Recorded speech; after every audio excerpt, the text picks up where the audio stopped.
కనబడు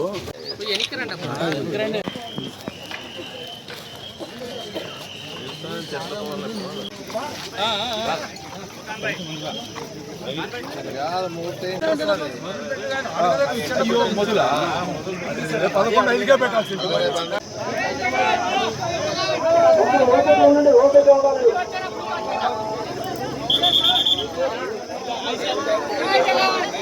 రాజకీయం చేసే పరిస్థితిలో ఇక్కడ ఉన్నారని చెప్పేసి చెప్పడం జరుగుతూ ఉంది.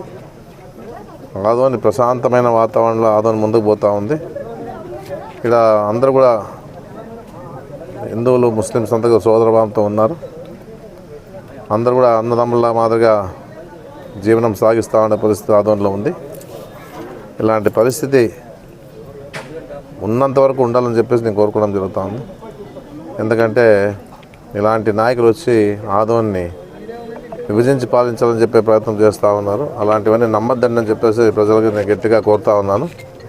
ఏదున్నా మీ అందరి మీద నాకు నమ్మకం ఉంది. ఖచ్చితంగా 4వసారి కూడా మళ్ళీ ఎమ్మెల్యేగా మీరు గెలిపిస్తారని నమ్మకం నాకుంది.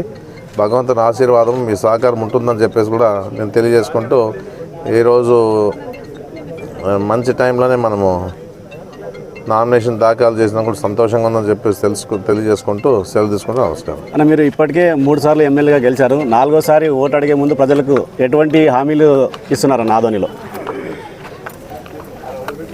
ఇంకా వైడనింగ్ చేసేది ఉంది. తర్వాత తాగునీటి సమస్య మండలంలో ఉంది.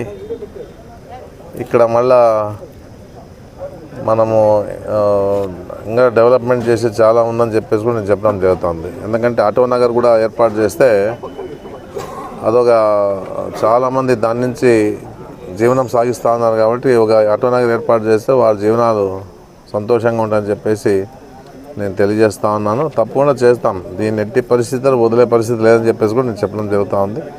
వీళ్ళన్నీ ఎన్నో చెప్తారు. వీళ్ళ మాటలు చూస్తూ ఉంటే కోట్లు దాటుతూ ఉన్నాయి.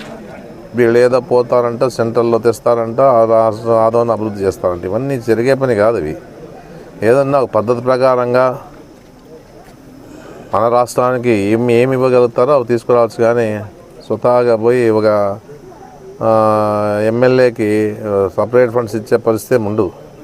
రాష్ట్ర నిధులు, సెంట్రల్ నిధులతోనే డెవలప్మెంట్ చేసే దాంట్లో ఏదైనా అవకాశం ఉంటుంది. కానీ ఇష్టానుసారంగా ఏదో మాట్లాడుకుంటూ పోతే ప్రజలు నమ్ముతారులని చెప్పేసి మాట్లాడడం జరుగుతున్నట్టు పరిస్థితి కూడా ఉంది. వాళ్ళే చెప్పుకుంటా ఉన్నారు, 22 రోజులు గడువు ఇచ్చాం, ఇంక 22 రోజులకి ఎమ్మెల్యేగా దిగిపోతాడు, 22 రోజుల తర్వాత మేము ఎమ్మెల్యేగా ఉంటామని చెప్పుకొని వాళ్ళు ప్రగల్భాలు పలుకుతూ ఉన్నారు. మేము ప్రజలు నమ్మినాం, గెలిపోవడం దైవాధీనమని భావిస్తాం. అంతేగాని వీళ్ళ మాదిరిగా గొప్పలు చెప్పుకునే పరిస్థితి నేను లేను. ఏదున్నా నా ప్రజల మీద నాకు నమ్మకం ఉంది. నన్ను ఖచ్చితంగా వాళ్ళ గుండెలో పెట్టుకుంటానని నాకు నమ్మకం ఉంది. ప్రజలంతా నా గుండెలో ఉన్నారు. నేను వాళ్ళలో ఒకరిగా ఉంటాను. నాకు వాళ్ళ సహకారం తోడు ఉందనే నమ్మకం చాలా గట్టిగా బలంగా ఉంది. ఎందుకంటే లోకల్లో వాడుగా, ఇక్కడ పుట్టి ఇక్కడ పెరిగిన వాడుగా నాకు నమ్మకం ఉంది నా ప్రజల మీద. ఏదున్నా నేను వేరే విషయాలు కూడా చెప్పదలుచుకోలేదు.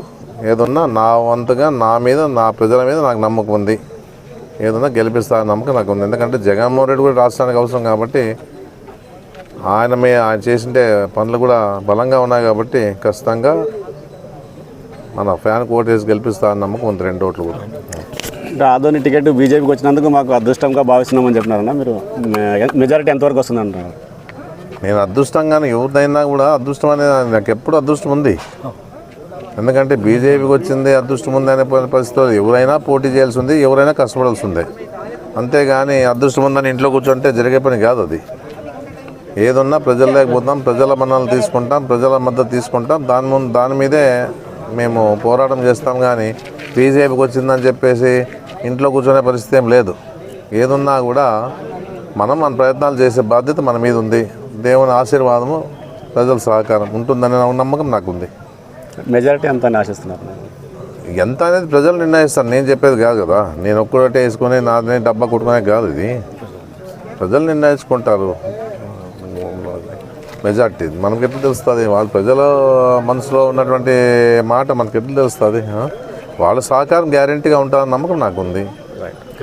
వాళ్ళ మద్దతు ఉంటుందని నాకు నమ్మకం ఉంది. ఆ దేవుని ఆశీర్వాదము, అల్లా ఆశీర్వాదం ఉంటుందని నాకు నమ్మకం ఉంది. రైట్.